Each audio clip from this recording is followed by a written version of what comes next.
பொதுவாக எப்பயும் என்ன நடக்கும், ஏதாச்சும் ஒரு சம்பவம் சம்பந்தமே இல்லாமல் சாவாங்க சில பேர். அதான் அந்த செத்தவங்களை பார்த்து பல பேர் நார கேள்வி கேட்பாங்க. உனக்கு இதெல்லாம் தேவையா? இவங்கெல்லாம் இருக்கிறத விட செத்து தொலையலாம்பாங்க. அந்த மாதிரி சம்பவங்கள் நிறைய நடக்கும். ஆனா அதுக்கு என்ன பண்ணும் நம்ம கவர்மெண்ட், உடனே ஓடி போய் ஒருவே கேட்க மாட்டான். அதாவது இப்படி ஆயிடுச்சு ஒருத்தன் வருத்தப்பட மாட்டான். அதான் அந்த ஃபேமிலியை தவிர வேற எவனுமே வருத்தப்பட மாட்டான். இருந்தாலும் நம்ம கவர்மெண்ட் என்ன பண்ணும், ஓடி போய் அத்தனை பேருக்கு அள்ளி கொடுக்கும்.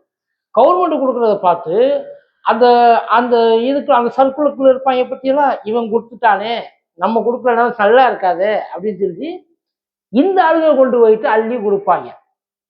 ஏகப்பட்டு இப்ப ரீசெண்டா சொல்ல போனா ரீசெண்ட் சம்பவம் ஓகே, இந்த கரூர் சம்பவத்துல வந்து செத்து போனாங்களே 41 பேர். அதுல தலைக்கு கிட்டத்தட்ட வந்து 30 லட்சம் ரூபாய்ட்ட வந்து 33 34 லட்சமோ இன்னமும் அது வந்து கவுண்டிங் போயிட்டே இருக்கு. இன்னும் சில பேர் கொடுக்கறதெல்லாம் கொடுக்க முடியுமான்றது தெரியல. அந்த அளவுக்கு அனௌன்ஸ்மெண்ட். ஆனா அந்த கரூர் ஃபேமிலி உண்மையிலே அது வந்து பெரிய ட்ராஜடி. செத்து போனவங்க எல்லாம் பாவம். அதெல்லாம் எதுவும் தப்பெல்லாம் எதுவும் சொல்லலை. ஆனா ஏன் செத்தாங்க அப்படின்றதுக்கான காரணம் இருக்குல்ல சார், அதாவது ஒரு உசுறு என்னதான் இருந்தாலும் அது ஒரு உசுறு. இதனால ஏன் செத்தாங்கன்ற ஒரு காரணம் இருக்குல்ல, அந்த காரணத்தை கழுவி கழுவி பல பேர் ஊற்றியிருக்காங்க. அதெல்லாம் அறிவுன்றது கொஞ்ச நாள் இருந்திருந்தா இது இது ஒன்றும் போயிட்டு எங்கேயோ உட்காந்து கஷ்டப்பட்டு பார்டர்ல உட்காந்து இல்லை வேர்க்க விறுவிற்க வேலை பார்த்து ஏதோ வந்து இந்த பாதாள சாக்கடைக்குள்ள உள்ள பூந்து விஷவாயு தாக்கி இல்லை ஒரு 500 அடிக்கு மேலே கஷ்டப்பட்டு மேலே போய் உட்காந்து வேலை பார்க்குறப்போ இல்லாட்டி ஒரு இடத்துல பாலம் போகிறப்ப பாலத்துக்கு நடுவில் போகிறப்ப பாலம் உடஞ்சி கடலுக்குள்ள புகுந்து அப்படிலாம் ஒன்றும் கிடையாது. இது ஒரு அரக்கருக்கு கூட்டம், பைத்திய கூட்டம். உண்மைதான். அதான் நீங்க 1000 சொல்லுங்க சார். அவங்க செத்து போனதுக்கு முழு காரணம் அவங்களுக்கு அறிவு இல்லாம போனதுதான். நான் வேற யாரையும் குறையலாம் சொல்றது. அதுக்கு அவ்வளவு காசு உள்ளுக்குள்ள பூந்துச்சு இல்ல. இப்ப இங்க வயக்காட்டுல வேலை பார்த்துக்கிட்டு இருந்தவங்க, வயக்காட்டுல அவங்க பாட்டுக்கு அவங்க வேலையை பார்த்துக்கிட்டு இருந்தவங்க திடீர்னு மழை, பயங்கரமான மழை. இங்க கடலூர் பக்கத்துல ஒரு 4 பெண்கள், அதாவது குடும்பத்துக்கு அன்னன்னைக்கு ஒரு 200 300 தேவை, அது இருந்தால் நம்ம குடும்பம் கொஞ்சம் நல்லா இருக்கும் அப்படின்னு நினைச்சு அதுக்காக போயிட்டு வேலை பார்க்க. அதாவது ஒன்றும் இல்லை, போனால் பிள்ளைய பேர பிள்ளைய ஏதாச்சும் இப்போ இந்த தீபாவளி ஈவாளி ஏதாச்சும் ஆகுமே அப்படின்றதுக்காக போயிட்டு வயல்ல வேலை பார்த்தவங்க. இந்த 100 நாள் திட்டம் மாதிரிலாம் போயிட்டு உட்காந்துட்டு காசு வாங்கிட்டுலாம் வர முடியாது. அவங்க சக்க புடிவாங்க. ஒரு நாளைக்கு ஒரு 400 500 கூட சில நேரத்தில் வாங்கலாம். ஆனால் அவங்களுக்குலாம் வந்து இந்த கொத்தனார் சித்தார் சம்பளம்லாம் ஒன்றும் கிடையாது. இதை கம்பேர் பண்றப்ப, இந்த வேலையை கம்பேர் பண்றப்ப இந்த டைமிங்க்கு பார்க்குற வேலையெல்லாம் கிடையாது. வயக்காட்டுல வேலை பார்த்துட்டு இருந்தவர் செத்து போயிட்டார். ஒரு பய திரும்பி பார்க்கணும். பொதுவா காசு ஏன்டா கொடுத்தீங்கன்னு தான் எல்லாரும் திட்டுவாங்க நம்ம ஆளுங்க.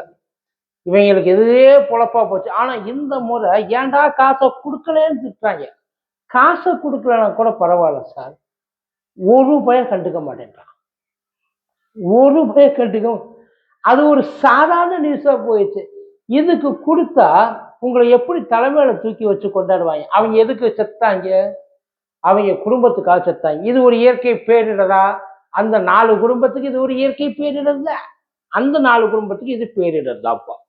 ஒத்துக்கிட்டாலும் ஒத்துக்கலைனாலும் அந்த 4 குடும்பம் இது பெரிய இழப்பு தான். எதுக்காக செத்து போனாங்கன்ற ஆனா ஒரு பயத்து ஏன் இது ஏன் இந்த உசுருக்கும் அந்த கரூர்ல போன உசுருக்கும் என்ன வித்தியாசம் சொல்லுங்களே பார்ப்போம். அதான் இந்த இந்த உசுறு வந்து ஒர்த்து இல்லையா காசு கொடுக்கறதுக்கு? அந்த மாதிரி அப்ப நீங்களே வந்து ஒண்ணு அந்த கரூர் குடும்பத்துக்கு காசை கொடுக்காம இருந்திருக்கணும் நியாயமா. இல்ல அரசு பணியெல்லாம் வேற கேட்டாங்க. ஆனா இங்க கேட்கறதுக்கு நாதி இல்லை. அதை வெளியில எடுத்து சொல்றதுக்கு நாதி இல்லை. 4 வரியில நியூஸை முடிச்சுட்டாங்க. இடி இடிச்சது, 4 பேர் வேலை பார்த்துக்கிட்டு இருந்தாங்க, செத்து போயிட்டாங்க, முடிஞ்சு வச்சு அவ்வளவுதான். இதுக்கு ஏன் கொடுக்க கூடாது? இதுக்கு ஏன் போட்டி போட்டுக்கிட்டு நிதி உதவி பண்ணல? இதுக்கு யாரும் நியாயம் கேட்கல. இதுக்கு யாரும் வந்து பதில் சொல்லணும், இதுல நடந்த சதி என்ன அப்படின்லாம் யாரும் கேட்கல. வேலை பார்த்துட்டு இருந்தவங்க செத்து போயிட்டாங்க. வேலை பார்த்துக்கிட்டு இருந்தவங்க, வேடிக்கை பார்த்துட்டு இருந்தவங்க இல்ல, வேலை பார்த்துக்கிட்டு இருந்தவங்க. அப்படி இருக்கிறப்ப இதுக்கு நியாயமா கொடுக்கணுமா கொடுக்க கூடாது? எனக்கு புரியல. உண்மையிலே புரியல. இப்படி அதான் நம்ம நினைக்கலாம் கவர்மெண்ட் இப்படி ஒவ்வொன்றுக்கும் வந்து இந்த மாதிரி வந்து காசு கொடுக்க ஆரம்பிச்சா என்னத்துக்கு ஆகுது? கவர்மெண்ட் எல்லாத்துக்கும் காசு கொடுக்குது. எது எதுக்கு காசு கொடுக்கணுமோ அதெல்லாம் தவிர மற்ற எல்லாத்துக்கும் காசு கொடுக்குது. அதுதான் கவர்மெண்ட், நம்ம கவர்மெண்ட். ஏன்னா இதுக்கு யாரும் ஏந்திக்கிட்டு போராட போறது இல்லை. இதை யாரும் இப்ப அரசியலாக்க போறது இல்லை. இதை யாரும் முதல்ல கவர் பண்ண போறது இல்லை. இதை ஒரு பெரிய பிரச்சனையாவே யாரும் பார்க்க போறது இல்லை. அதுதான், வேற எதுவும் கிடையாது.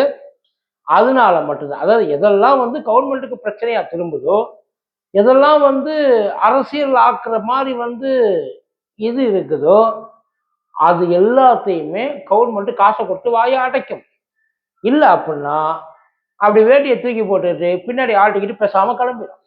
உண்மை அதுதான். வேற எதுவுமே இவங்களுக்கு மக்களை பத்தியோ மக்களோட உசுரை பத்தியோ ஒரு உசுரோட வேல்யூவை பத்தி இந்த தலையில் அடிச்சுக்கிட்டா இல்லை. ஐயோ ரூல்ஸை ஃபாலோ பண்ணுங்கடான்னு எவ்வளவு தூரம் கேட்டுக்கிட்டு ஃபாலோ பண்ணுக்கலாம் ஃபாலோ பண்ணுங்கன்னு. இங்க இங்க அன்ரூல்டு தான் எல்லாமே இவங்களை பொறுத்த வரைக்கும். ஏன்னா இவங்க எல்லாம் யாரும் அந்த கூட்டத்துக்கு வேலை வெட்டியை விட்டுவிட்டு கூட்டத்துக்கு போகல. இவங்க எல்லாம் யாரும் முண்டி அடிச்சுக்கிட்டு மேலே ஏறி நிக்கல. கையை தூக்கி பேசாம உட்காந்து வேலை பார்த்துக்கிட்டு இருந்தாங்க. செத்தது ஒரு பெரிய செய்தியாக கூட வெளியிடுறது. அவ்வளவுதான் சார்.